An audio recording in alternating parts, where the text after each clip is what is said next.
साल 1500 ईस्वी दिल्ली की सत्ता पर सल्तनत हिंद का परचम लहरा रहा था, जिसका सुल्तान था इब्राहिम लोधी।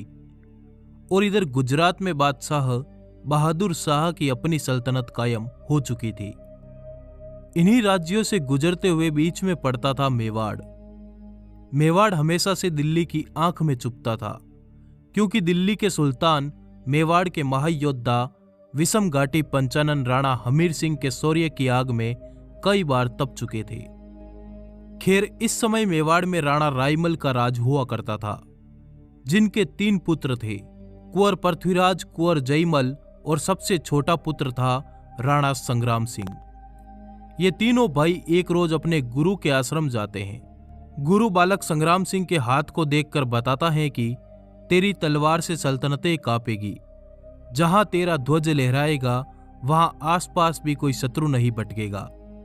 नगर नगर में तेरी दाग कायम होगी, बहुत जल्द तू मेवाड़ का भावी सम्राट बनेगा। गुरु की इस भविष्यवाणी को सुन बड़े भाई कुंवर पृथ्वीराज ने कहा, ये सब मात्र बातें हैं, मेवाड़ का राणा तो बड़ा पुत्र ही बनेगा। इस पर कुंवर संग्राम सिंह ने कहा, पैसा जिसकी ताकत उसकी सत्ता। संग्राम सिंह के ऐसे वचनों को सुनकर दोनों भाइयों का आपस में झगड़ा छिड़ गया।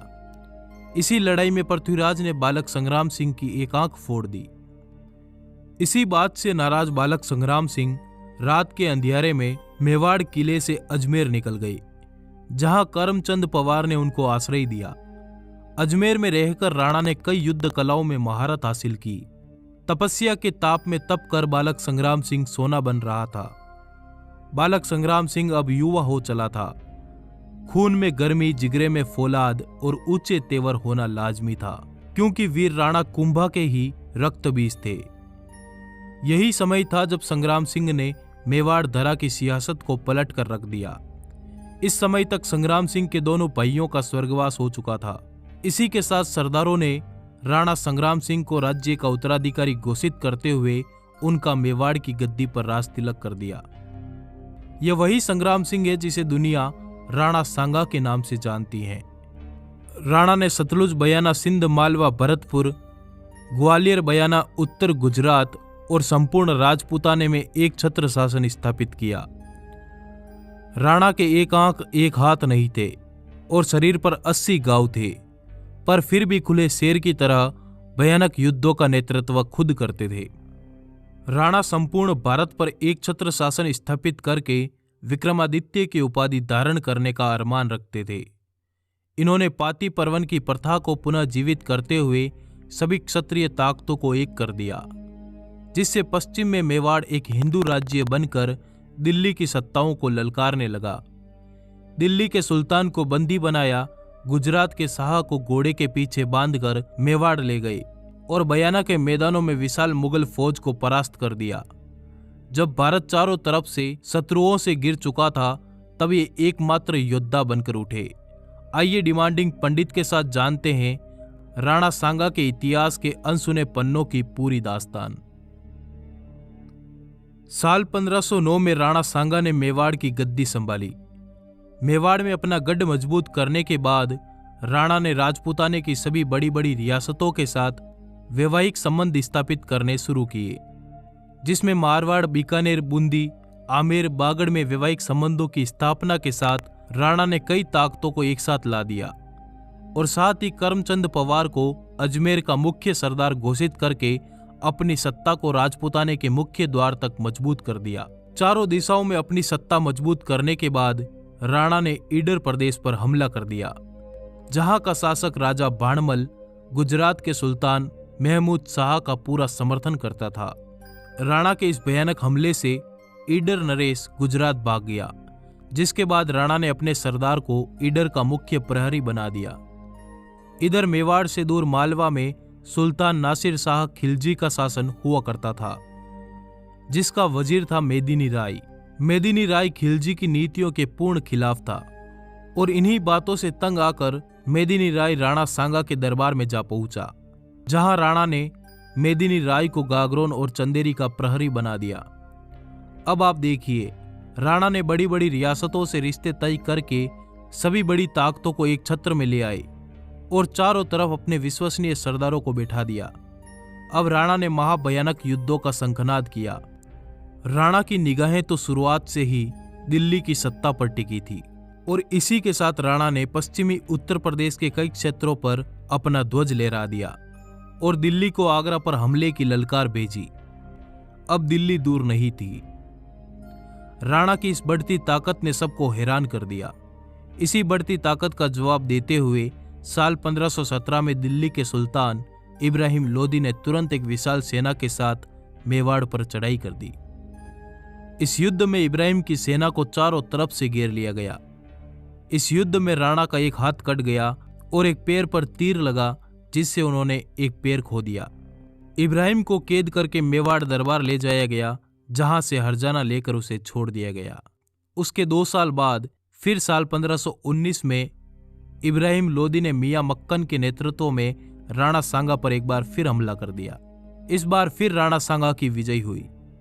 दिल्ली के सुल्तान को 2 बार पराजित करने के बाद संपूर्ण राजपूताने में राणा सांगा के नाम की दाग कायम हो गई और सभी ने सांगा को अपना सरदार चुनते हुए उन्हें हिंदू पथ की उपाधि से नवाजा। साल 1518 में मालवा के सुल्तान महमूद खिलजी ने गागरोन पर दावे बोलना शुरू कर दिया, जिसके बाद राणा सांगा और महमूद की सेना के बीच घनघोर युद्ध हुआ। इस युद्ध में सांगा ने महमूद के सभी सरदारों को मार डाला और महमूद को बंदी बनाकर चित्तौड़ में 5 महीने तक कैद कर दिया गया। इतिहास अब करवट बदल रहा था। काबुल का बादशाह बाबर और दिल्ली के सुल्तान इब्राहिम लोदी के बीच 20 अप्रैल 1526 में पानीपत के मैदान में घनघोर युद्ध छिड़ गया। इस युद्ध के समय राणा सांगा शांत चित्त से मौके की तलाश में थे। उनको लगता था कि बाबर इब्राहिम को मारकर कुछ दिन दिल्ली में रहेगा, फिर वापस लौट जाएगा, पर ऐसा नहीं था। बाबर ने इब्राहिम को मारकर दिल्ली पर अपनी सत्ता कायम कर दी। अब भारत की स्थितियां काफी बदल चुकी थी। दिल्ली की सत्ता पर सल्तनतें मुगलिया कायम हो गई थी और इधर मेवाड़ एक बहुत बड़ा हिंदू साम्राज्य बन चुका था, जिसका विस्तार दिल्ली को छूता था।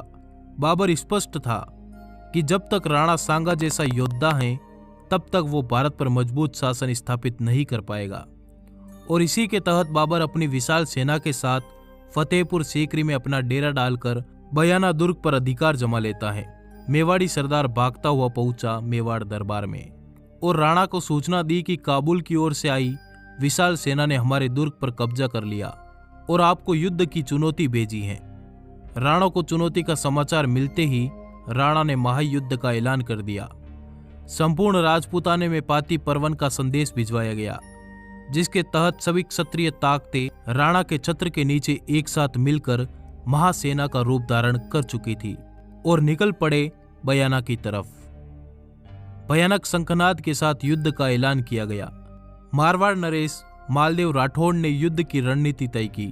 बूंदी बागड़ से उदय सिंह, अजमेर आमेर के पृथ्वीराज, बीकानेर के कल्याणमल, ग्वालियर और बड़ी बड़ी रियासतों के महाराजों तथा अफगानी सरदारों ने राणा सांगा के नेतृत्व में 16 फरवरी 1526 को बाबर की सेना को चारों तरफ से घेर लिया और बयाना के किले पर फिर से केसरिया ध्वज लहरा दिया गया।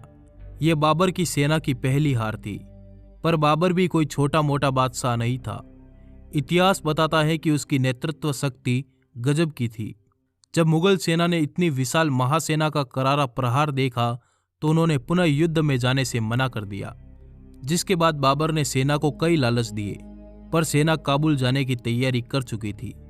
अंत में बाबर ने धर्म युद्ध या जिहाद का नारा लगाया, जिसके बाद सेना वापस इकट्ठा होने लगी।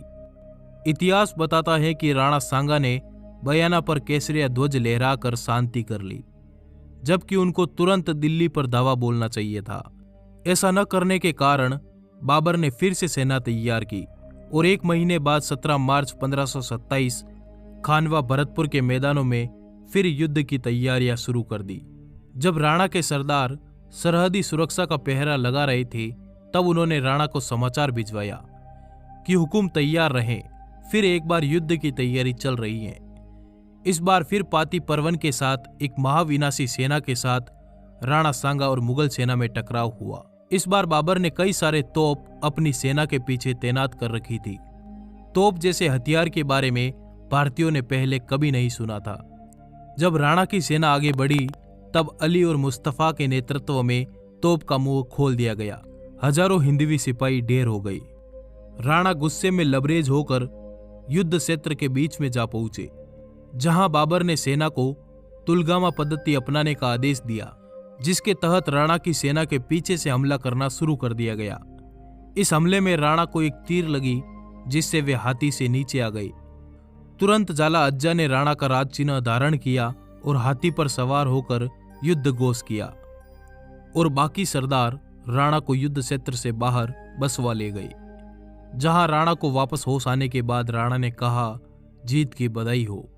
पर सरदारों ने कहा कि हम अपनी धरा खो चुके हैं, हुकुम मेवाड़ प्रस्थान करने का आदेश सुनाए। पर राणा सांगा ने सरदारों को फटकार लगाई और कहा, मेरे आदेश के बिना कौन मुझे रण क्षेत्र से बाहर लाया। पुनः युद्ध की तैयारी करो, हम विजयश्री के साथ मेवाड़ जाएंगे। तभी राणा को संदेश मिला कि बाबर की सेना चंदेरी पर हमला करेगी। तो राणा ने सरदारों को कहा, तैयार हो जाओ और निकल पड़ो चंदेरी की तरफ, जहां कालपी के मैदानों में राणा सांगा ने अपना डेरा लगाया। वहीं कालपी के मैदानों में राणा सांगा का स्वर्गवास हो गया। कुछ लोगों का मानना है कि राणा सांगा को सरदारों ने जहर दे दिया था। पर कुछ भी हो, राणा सांगा का संपूर्ण जीवन अखंड भारत के निर्माण में बीता।